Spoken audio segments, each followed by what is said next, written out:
G'day, good morning, good evening, wherever you're watching. Welcome to the Intel Extreme Masters. Season 13 is upon us. Season 12 ended in Katowice, and quite the climax it was. Counter-Strike Global Offensive. It's really flexing that global title as we find ourselves now down under. I'm your host, Machine, for the entirety of this one, and it's my great honor to be guiding you through this one. It is going to be a blast. We are in Australia, first time for many of us, and it is going to be a first time for some of the teams in attendance as well. We've got so much to look forward to. We've got some of the top teams in Counter-Strike in attendance. At the moment, it is in flux. It is certainly looking still for answers which teams are going to be rising to the very top after what has been a complete disarray with rosters and everything else in between. Other things to look forward to throughout Sydney, we're going to be having the Cashes back, Chad and Henry at each other's faces, throwing fists in and out of the server. It's going to be a pleasure. And of course, we get that Sydney crowd. You guys, if you watched it last time, you know exactly what they have in store. First time for me. I'm looking forward to getting to see exactly what they can do in the Kudos Bank Arena when we do get there. But we do have some games to play. First of all, we have to see who is going to rise out of the two groups that we are running, and two streams as well, at least for the first couple of days. Let's go ahead and bring them up so you can see exactly how things are going to be going down. Here on the A stream, this is what we're going to be bringing you today with myself at the desk and your casters, the likes of Henry G and Harry to start things off. But we have Legacy versus Renegades, Cloud9 versus Greyhound. In fact, a lot of the Australian teams in attendance are in the A group, and you can see it's going to be going into best of threes towards the end of the day. You get NRG versus Astralis. That's very exciting on the A stream. Now, B stream as well. We have a second stream running parallel to this one. You get to see some of those Aussie blokes doing their thing to start us off, and you get the likes of FaZe versus Order. We're going to be seeing what Order can do. In fact, a rematch. We saw how well that ended for the Aussies last time. Nico's 1v3 still ingrained in my mind. Tyloo versus SK, Mouse versus Boot, and we're going to be seeing Fnatic as well, flexing versus Chiefs. That's all coming up on the secondary stream today. Now, that's all coming up here. This is IEM Sydney. We're kicking off Season 13 of the Intel Extreme Masters, and I truly cannot contain my excitement.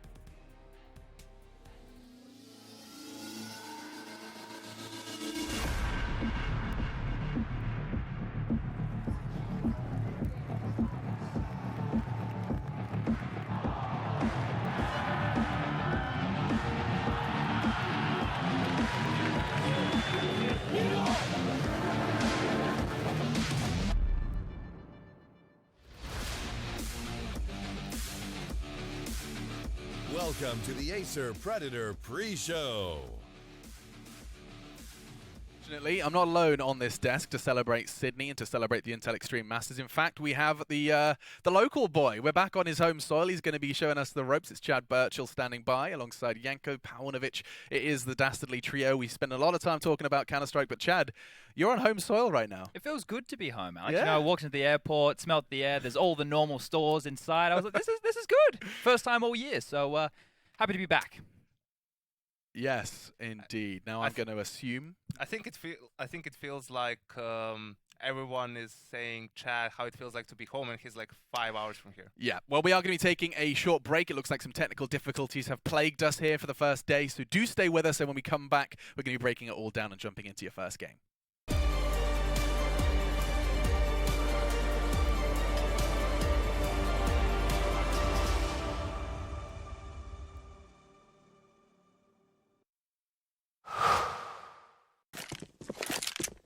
The guy's out.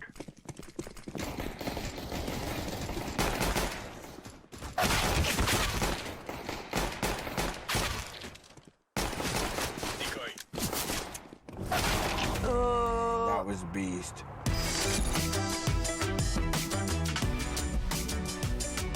Game, record, and stream without compromise on Intel Core i7.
Start your esports career now at play.eslgaming.com.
Hello and welcome back to the secondary stream here at ESO1 Pro League Finals Dallas. We're here from Katowice, not quite as sunny from Vegas, but we can't quite be so chirpy. Instead, we have the final map here, this final best of 3 of the day.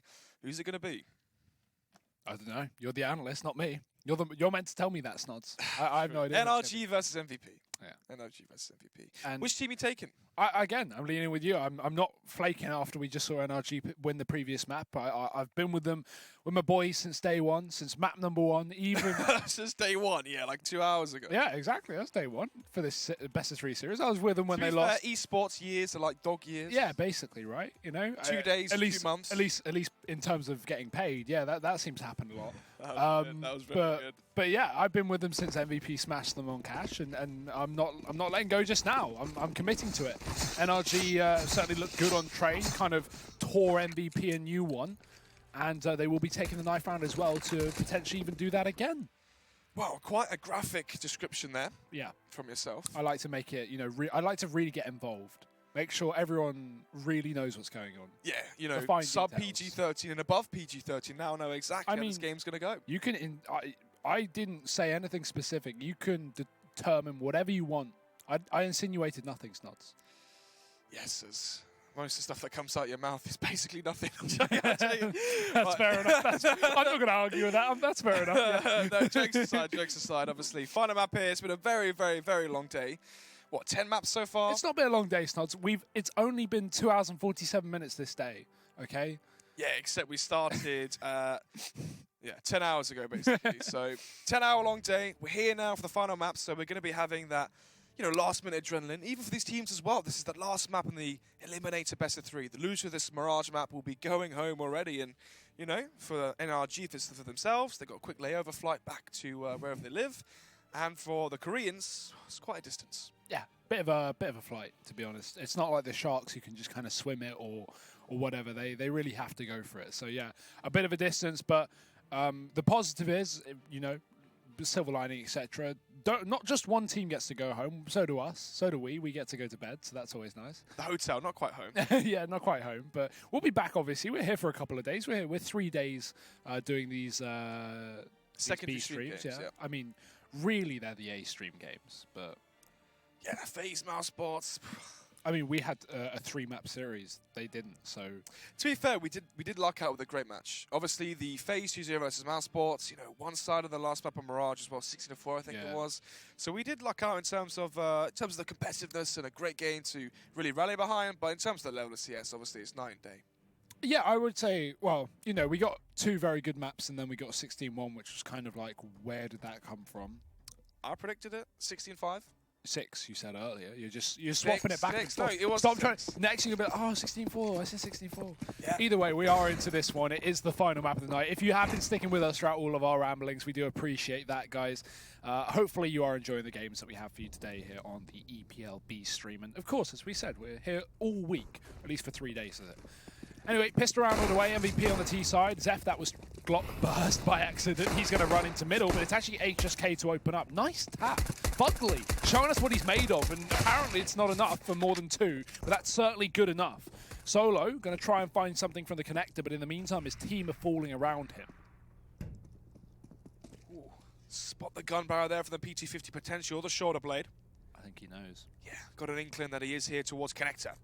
Solo with the reface, no Kevlar. Actually, does have armor. Ooh. Has been dropped over the PT-50 to wield it with prowess, but unfortunately, can only find the 1 frag, and now it's Glow in the 1 versus 2. 12 HP, so 1 shot from the USPs will take him down. It's just to be so wary and paranoid about players from behind, or short. And now towards the Ethan ticket booth, spots out Ethan. Can retrieve the bomb. If he finds the frag onto Ethan as well, this could be a bomb plant towards A. I don't think Ethan realised the fact that he dropped off there. Actually must have.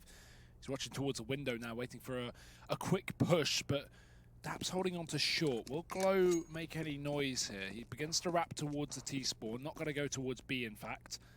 Definitely could have been an option there, but wants to play the mind games as he sets up towards ramp. Doesn't have a lot of time as well, so he didn't really want to sneak his entire way into that B bomb site through the apartments, because if he was going to go for B, he'd have to sneak it.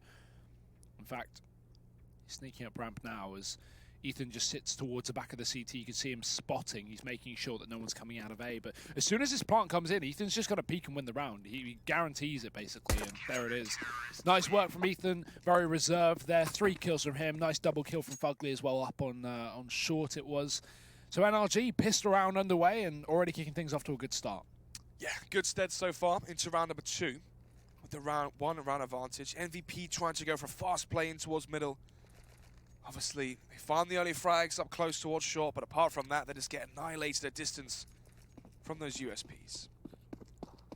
So, it will be not the force coming out. Usually we would see an eco come from MVP if they got the bomb planted in the pistol, they save this round, they buy into round number 3.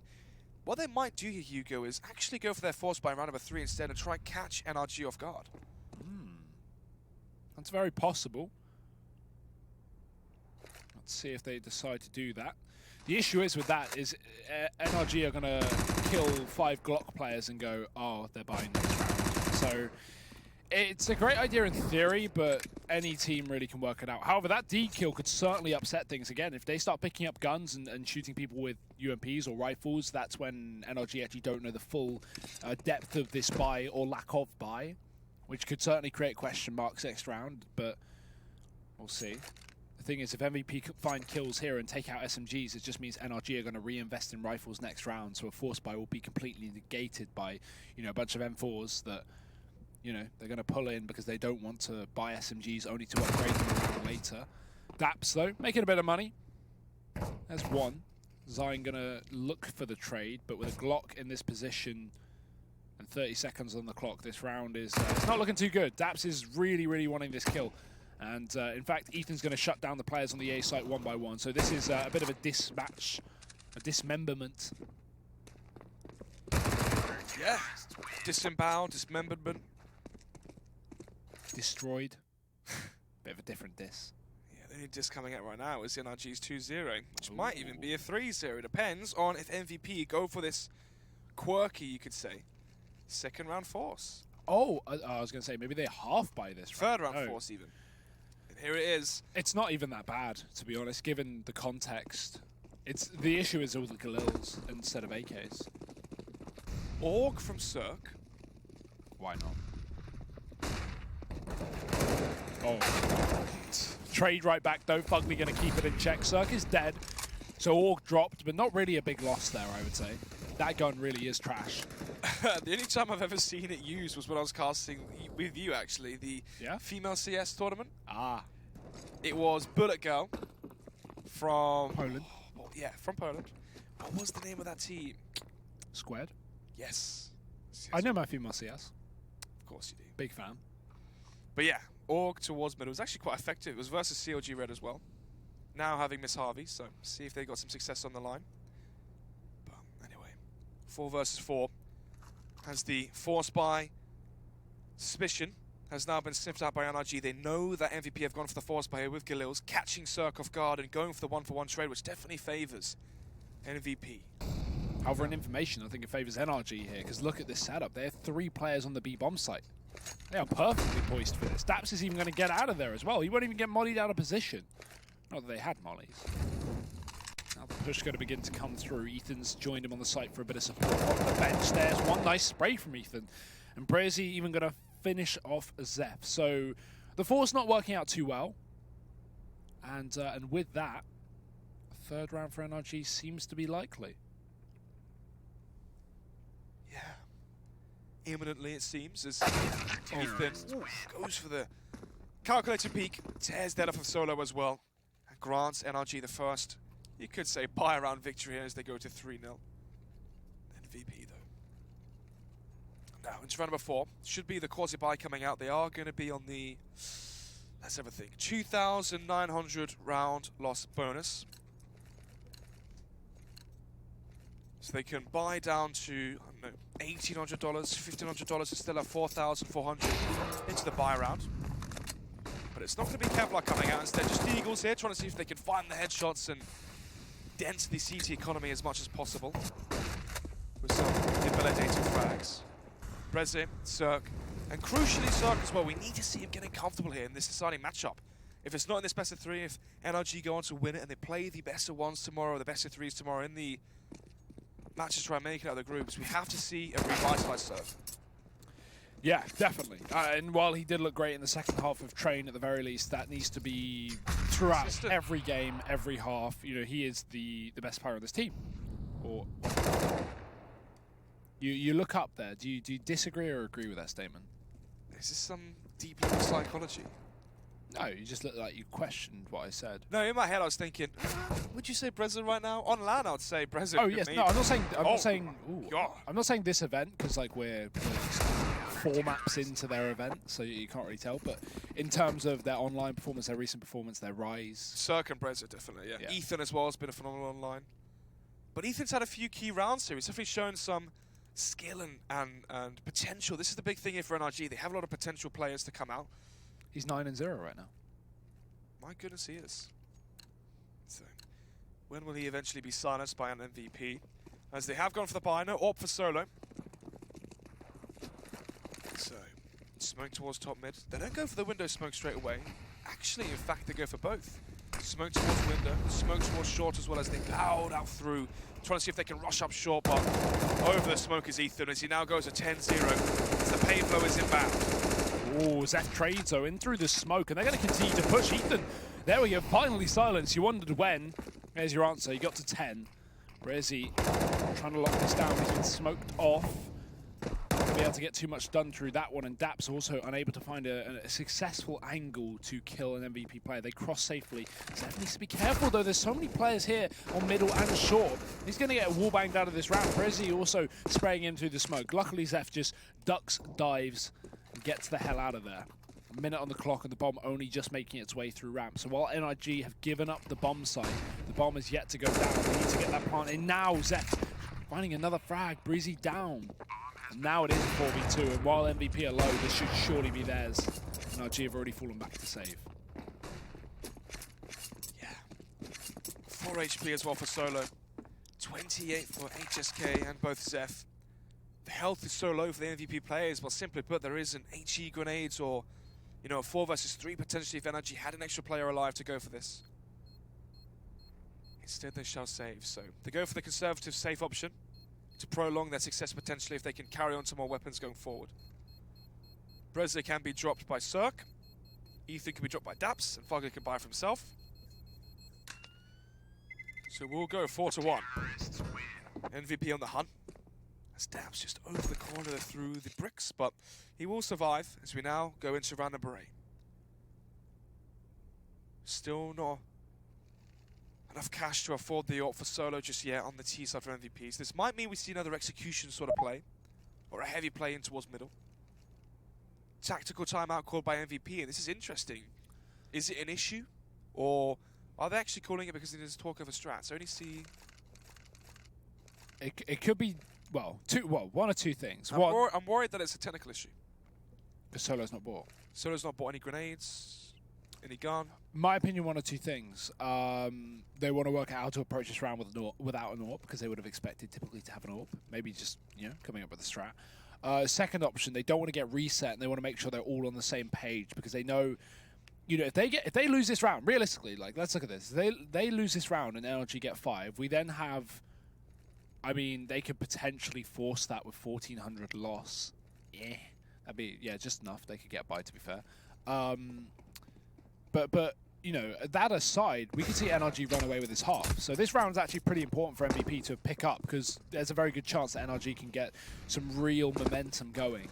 So yeah, I think a good round to call a pause, and you know, early days, but no problem with that. Crazy pushed up. Oh. Do they turn around? Does Glow know, or does Brezzy go for the knife? Oh, you can see that. He had a bit of an inkling. Oh, look at the instant shuffle as well from the CTs. Brezzy with the walk underpass, gains information, and the first frag onto Glow. Instant recalibration of the CT side defense towards this A side. This is when you instantly want to hit B as well. Oh, this is smart hit from MVP, having players up towards short as well. Zion up close towards CPL.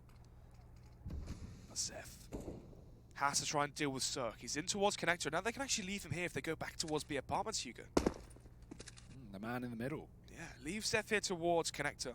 Go in towards B. Have him peek in Maybe find a frag, force a rotate player from the kitchen player in towards window, for example, then hit the B site with Breza, maybe 1 versus 4 or 1 versus 3 if he is the only player there.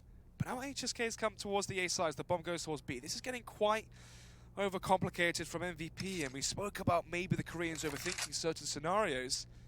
This could be a prime example. And NRG have actually rotated another man to B. After all of that, after they spotted it was empty, they are not overcomplicating it because it's the right call to make, but thinking a lot about this one. Fugly going to drop HSK coming up through the ramp. He tries to sneak onto A and make a bit of contact play. There is a very lapsed A defense, and as a result, Def going to finally show his face from the connector. Does get that kill. Now the B push coming in, but the bomb's actually committed. The triple setup here from the CT side is all they really need. There's just no time left, and there's no players left either. Nice defense there from Daps, and NRG will win the round. That's the reset straight on to MVP, and you're shaking your head. Yeah, MVP are overthinking this scenario far out of proportion. You have a great lurk player in towards connector. It's a 4 versus 4. Or a 5 versus 4, you found that frag in towards Con, now a 4 versus 4. Resituate yourself towards the B apartments if you have to. Allow that player to then peek in towards Con.